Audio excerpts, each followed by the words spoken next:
J'entends toujours la même chose de la part de mes clients souffrant d'anxiété.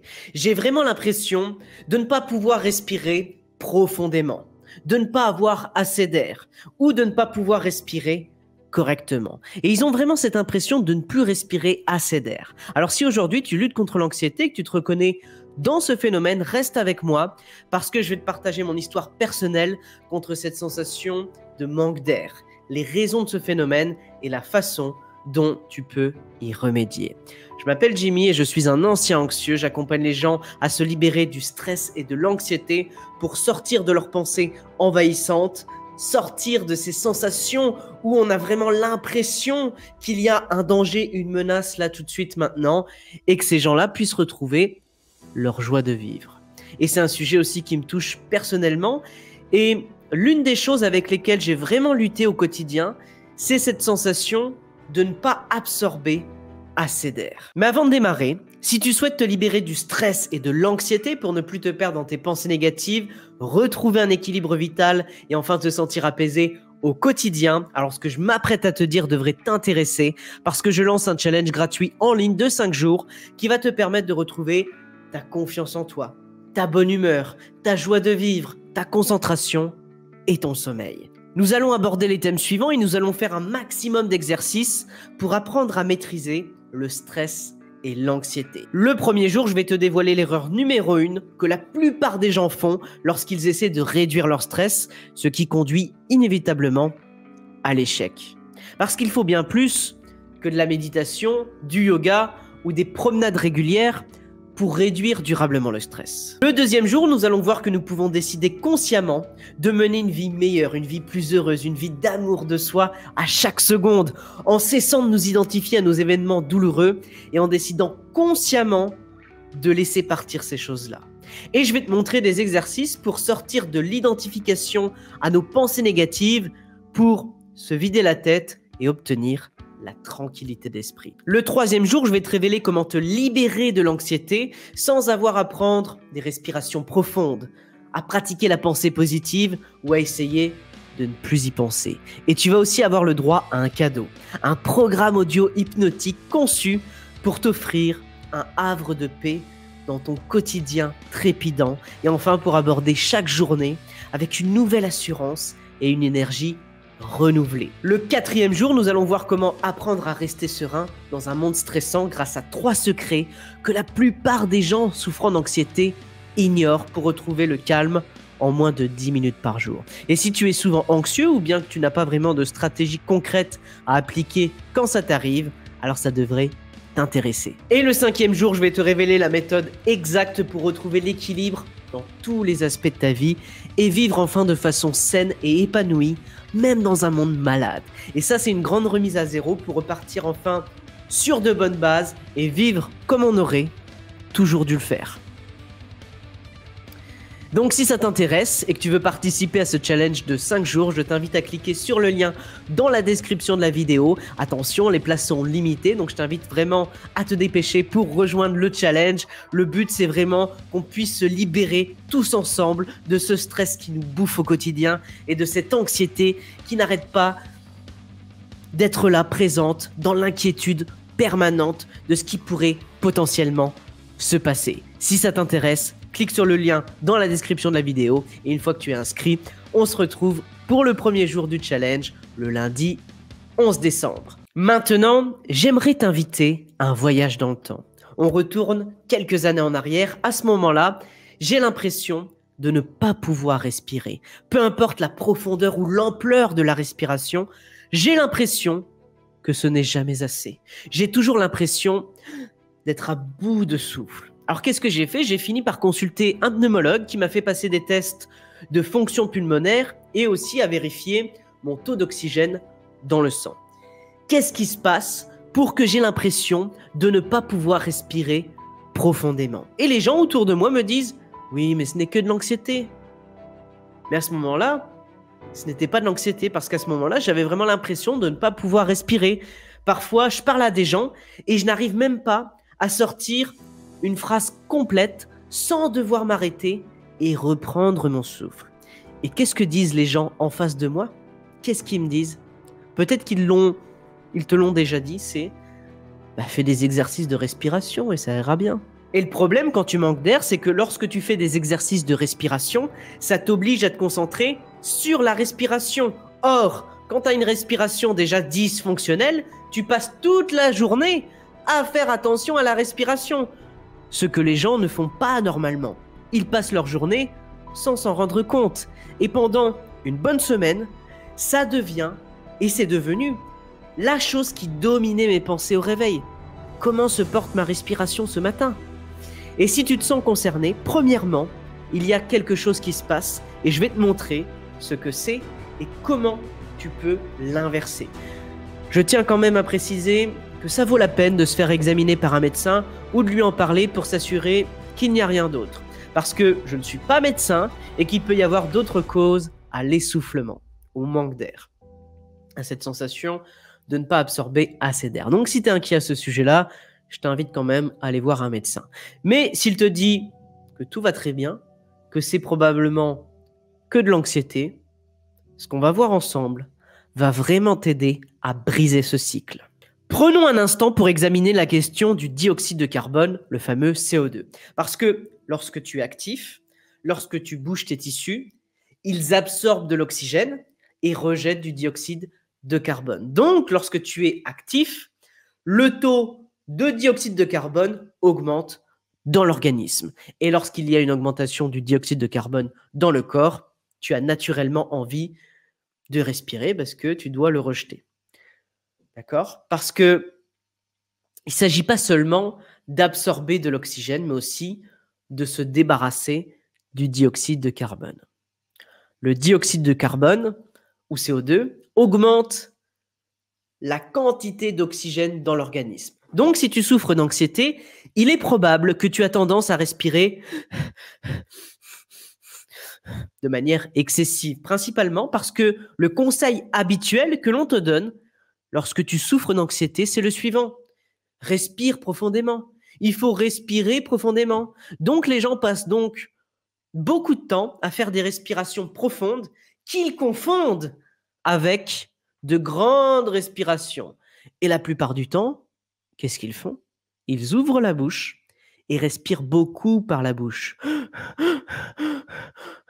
Ou même sans s'en rendre compte. Et ça, c'est une erreur fondamentale. Et voici l'effet d'une respiration dysfonctionnelle ou d'une respiration excessive pendant une longue période. Ton taux de dioxyde de carbone diminue. Pourquoi? Parce que tu te débarrasses d'une trop grande quantité de dioxyde de carbone dans le sang.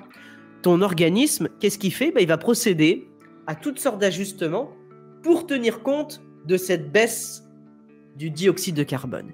Et l'un d'entre eux, c'est de devenir très sensible à toute augmentation du taux de dioxyde de carbone. Tu deviens donc moins tolérant au CO2. Si on fait le parallèle, c'est un peu comme avec l'alcool. Est-ce que tu as déjà rencontré des personnes qui ne tiennent pas l'alcool? Des personnes pour lesquelles une seule gorgée, une petite gorgée, les plonge directement dans la stupeur de l'ivresse. En d'autres termes, parce qu'ils ne boivent pas beaucoup, très peu, et qu'ils ont de faibles niveaux d'alcool dans leur système. Normalement, même la plus petite quantité déclenche la réaction d'ivresse d'une manière qui, soyons honnêtes, si une personne est très habituée à boire, elle peut en tolérer beaucoup plus avant d'en voir l'effet. Alors attention quand même, je n'approuve pas l'idée de devenir pochetron alcoolique comme remède au manque d'air. Je l'utilise simplement comme une métaphore. Si tu veux, par exemple, si tu veux augmenter ta tolérance à l'alcool, la solution, c'est pas d'éviter rapidement tout alcool. Il s'agirait plutôt de s'exposer progressivement à une quantité de plus en plus importante d'alcool afin que l'organisme puisse s'y acclimater et développer une tolérance. Et c'est ce que nous devons faire. Par exemple, tu ne passerais pas d'une consommation nulle d'alcool à une consommation si importante que tu te mettes à vomir et que c'est très désagréable. Non, ça serait complètement ridicule. Mais tu pourrais boire un peu plus que la veille. Pourquoi? Parce que ton corps s'y habitue. Tu donnes donc à ton corps une chance de s'y acclimater, de s'acclimater à des niveaux qui sont légèrement plus élevés. Puis, avec le temps, tu augmentes progressivement la dose Et ce qui se passe, c'est que ton corps a une chance de réinitialiser ses niveaux de tolérance. Et la même chose se produit avec le dioxyde de carbone. À cause d'une respiration excessive, tu entres dans un schéma où tu as baissé ton taux de CO2 dans le sang et donc ton corps est devenu très sensible à toute augmentation. Donc le but, c'est vraiment d'augmenter ta tolérance au CO2 petit à petit. Et qu'est-ce qui augmente le taux de CO2? C'est toute activité en mouvement. Tes cellules absorbent de l'oxygène et rejettent du dioxyde de carbone. Tout ce qui implique une forme d'énergie va libérer plus de dioxyde de carbone. C'est pourquoi, lorsque les choses vont vraiment mal, tu as peut-être l'impression de ne pas pouvoir parler, de ne pas pouvoir faire une phrase sans devoir respirer profondément. C'est pourquoi si tu respires de façon excessive depuis longtemps, il est vraiment bon de faire certains exercices pour donner à ton corps l'occasion de s'acclimater et d'effectuer certaines modifications afin de pouvoir tolérer des niveaux légèrement plus élevés de dioxyde de carbone dans le corps, dans ton système, avant de te donner cette envie de respirer. D'accord ?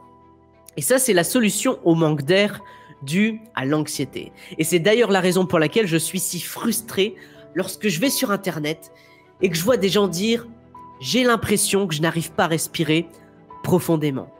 Quelqu'un d'autre a-t-il ce problème? Et des centaines de personnes commencent à dire « oui, j'ai ça aussi, j'ai ça, c'est vraiment terrible ». Mais le seul conseil que les gens semblent donner, c'est « détends-toi, respire profondément ». Et les personnes qui luttent contre le manque d'air ne devraient pas justement respirer plus profondément. Pourquoi? Parce qu'ils respirent trop. Il est donc probable que tu dois vraiment t'entraîner à respirer de manière plus superficielle au début. Alors je sais que ça semble un peu contre-intuitif, car si tu as l'impression de ne pas pouvoir respirer profondément, qu'est-ce que tu vas faire? Tu veux respirer plus fort, plus vite. Et c'est l'une des raisons pour lesquelles le manque d'air peut être si difficile à gérer, car ton corps te dit que tu as besoin de respirer profondément. Mais pour y remédier, il faut pratiquer la respiration réduite. Une fois que j'ai compris ça, et que j'ai commencé vraiment à faire certains de ces exercices que je vais te montrer et t'expliquer, tu donnes vraiment à ton corps l'occasion de revenir à ce qu'il devrait être en termes de niveau et de capacité respiratoire. Et ça, c'est vraiment la seule chose que j'ai trouvée qui fonctionne vraiment bien. Alors ça peut prendre du temps, hein, c'est comme l'alcool, tu vas pas passer d'un niveau élevé alors que tu bois jamais d'alcool, non. C'est pas une solution immédiate là tout de suite, c'est un peu comme une formation. On revient à cette métaphore de l'alcool, on ne peut pas s'attendre à boire un peu plus un jour et devenir soudain très tolérant à l'alcool. Il faut s'engager vraiment à progresser au fur et à mesure. Mais il vaut mieux aller dans le sens d'une amélioration plutôt que de faire des choses qui risquent justement d'aggraver la situation et d'exacerber le problème. C'est la raison pour laquelle il y a plusieurs étapes à suivre pour faire face au manque d'air. Et la première stratégie, c'est tout d'abord de savoir que tout ça est normal. Sache que si tu respires par la bouche depuis longtemps ou si tu as potentiellement trop respiré, le manque d'air n'est pas anormal. C'est juste que ton corps devient trop sensible aux augmentations de dioxyde de carbone et tu peux t'entraîner pour y remédier. Intuitivement, lorsque j'étais aux prises avec ce problème, l'une des choses qui m'a le plus aidé a été de m'asseoir avec le sentiment que je n'absorbais pas assez d'oxygène au lieu de commencer à prendre des respirations profondes. Et j'ai commencé à prendre des respirations plus superficielles, de façon plus légère. Et ce n'est que des années plus tard que j'ai réalisé que ce que je faisais en réalité, c'était de permettre à mon corps de s'accommoder d'une légère accumulation de dioxyde de carbone pour que je puisse m'y habituer à nouveau. Cela nous amène maintenant à la stratégie numéro 2, apprends à respirer par le nez et non par la bouche. Lorsque tu respires par la bouche, l'espace, il est beaucoup plus grand, il est beaucoup plus ouvert, il est plus facile de respirer à l'excès. Tu respires trop longtemps. En revanche, respirer par le nez permet vraiment de réguler la quantité d'air qui entre et qui sort. Et ça contribue à réduire le niveau d'anxiété. D'ailleurs, il y a certaines personnes qui se scotchent la bouche pendant la nuit. Ça, c'est vraiment intéressant, justement. Mais on ne va pas détailler ça aujourd'hui. Et je t'invite aussi à aller voir la méthode de respiration Buteyko. C'est vraiment très utile. Alors, il y a certaines personnes, oui, qui vont se scotcher la bouche la nuit pour s'assurer qu'elles sont obligées de respirer par le nez. Cela nous amène maintenant à la troisième stratégie, la pause de contrôle. Il existe un test que tu peux faire chez toi dès maintenant et que je vais te montrer. Ça s'appelle la pause de contrôle qui te permet de savoir quelle quantité de dioxyde de carbone je peux tolérer. Est-ce que c'est à peu près normal ou est-ce que je pourrais l'améliorer? Il s'agit donc d'inspirer et d'expirer doucement par le nez. Et après l'expiration par le nez, tu te pinces le nez et tu commences à compter. Donc tu règles un chronomètre et tu comptes le nombre de secondes avant d'éprouver une certaine envie de respirer. Donc je te le répète très rapidement. Tu fais une inspiration par le nez, expiration par le nez, tu te pinces le nez et là tu comptes le nombre de secondes avant que tu aies une envie de respirer. Alors attention, note bien qu'il ne s'agit pas de savoir combien de temps je peux retenir ma respiration. En réalité, il s'agit en fait de savoir combien de temps s'écoule entre le moment où tu ressens le besoin de respirer et que tu t'opposes à cette envie et le moment où tu te dis « Ah oui là, je peux plus », où il est vraiment temps de respirer. Donc je vais te montrer un exemple, je vais prendre mon téléphone, ça sera beaucoup plus simple. Et on va sortir le chronomètre directement. Je vais faire un petit test, d'accord? Donc, ce qu'on va faire ensemble, c'est 2 respirations. Ça veut dire que sur la deuxième expiration, c'est là que je vais pincer mon nez et compter le nombre de secondes que je peux maintenir. Ok? Donc je le fais. Inspiration, expiration par le nez.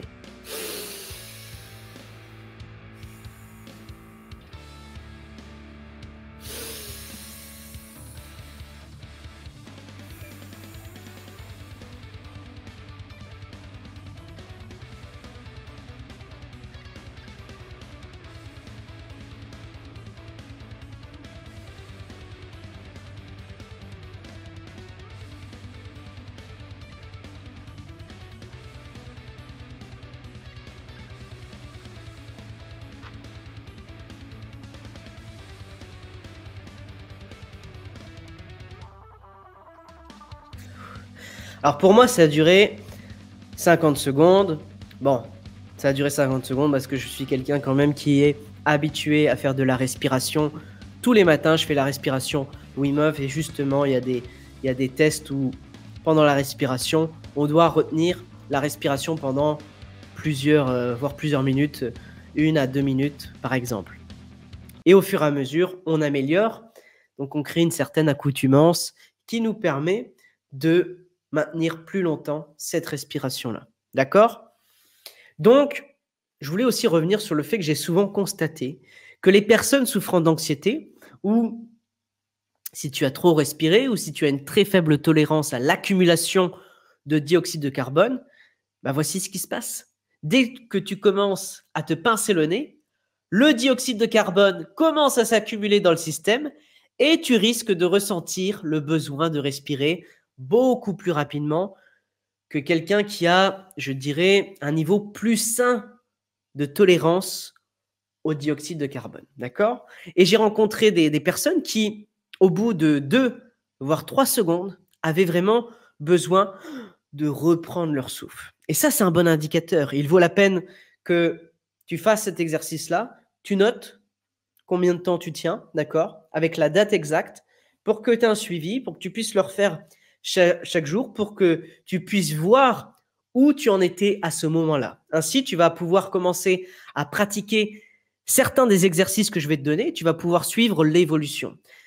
Est-ce que ma pause de contrôle s'améliore jour après jour ou pas? Et ce qui va se passer, c'est qu'au fur et à mesure que ta pause de contrôle augmente, tu vas remarquer que cette sensation d'essoufflement, elle va diminuer. Un peu comme dans la métaphore de la consommation d'alcool. Nous voulons développer ta tolérance au dioxyde de carbone. Mais il ne s'agit pas de t'exposer immédiatement à des niveaux très élevés de dioxyde de carbone. Non. Ce que tu vas faire, c'est viser à te mettre dans une position où tu as un léger manque d'air pendant un certain temps. Ainsi, si tu vas beaucoup trop loin, tu ne vas pas déclencher la panique et l'anxiété et te dire « je peux plus respirer ». Mais tu veux ressentir un petit manque d'air, juste léger, à un niveau auquel tu peux vraiment faire face. Et lorsque tu fais ça, cette sensation de léger manque d'air, c'est la sensation dont tu as besoin pour permettre à ton corps de commencer à se dire « oh d'accord, nous devons commencer à nous ajuster à ces niveaux-là ». Et c'est en faisant ça, au fil du temps, que l'on rétablit la situation. Et voici ce que tu peux faire. Quel que soit le résultat de ta pause de contrôle, divise-le par 2 et garde ce chiffre en tête. Si par exemple tu as fait une pause de contrôle de 20 secondes, alors je vais travailler avec un chiffre de 10 secondes. Je vais faire des pauses respiratoires de 10 secondes. Et voici l'un des exercices que je faisais souvent et qui m'a personnellement beaucoup aidé. D'accord?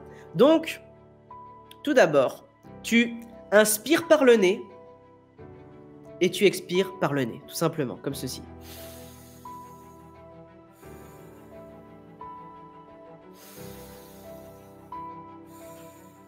Donc là, je fais quelques inspirations, expirations par le nez, de belles respirations peu profondes, normales, naturelles. Puis, après la deuxième expiration, donc je te montre.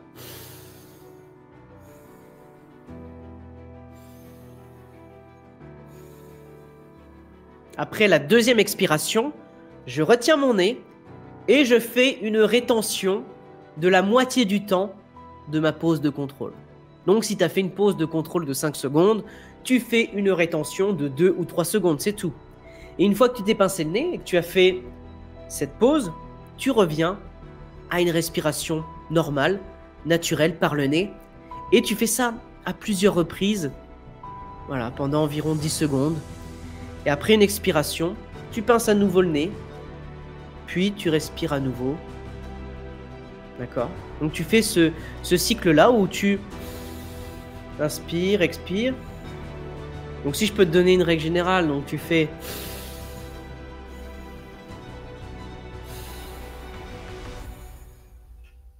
Là, je me pince le nez. Donc après la deuxième expiration, je me pince le nez et je fais le temps voilà, de la moitié de ma pause de contrôle. Ok? Après, tu continues à respirer normalement. Et après, tu recommences. D'accord? Tu le fais à plusieurs reprises. D'accord? Et au bout de 2 minutes, tu devrais quand même ressentir un léger manque d'air, peut-être même pendant les 30 ou 40 dernières secondes de l'exercice. Et ça, c'est parfait. Ensuite, tu te détends, tu vagues à tes occupations, mais tu vas répéter cet exercice 5 ou 6 fois par jour. Et au fil du temps, tu vas remarquer que le chiffre que tu as utilisé et pour lequel tu as retenu ta respiration est tout simplement trop facile. Et là, tu vas pouvoir l'augmenter. Et tu vas arriver à un moment où tu ne ressens plus du tout ce manque d'air. Donc, pour récapituler, pour que ça soit bien clair, tu fais cet exercice de 2 minutes, 5 à 6 fois par jour. Ce que tu fais, c'est que tu inspires par le nez naturellement.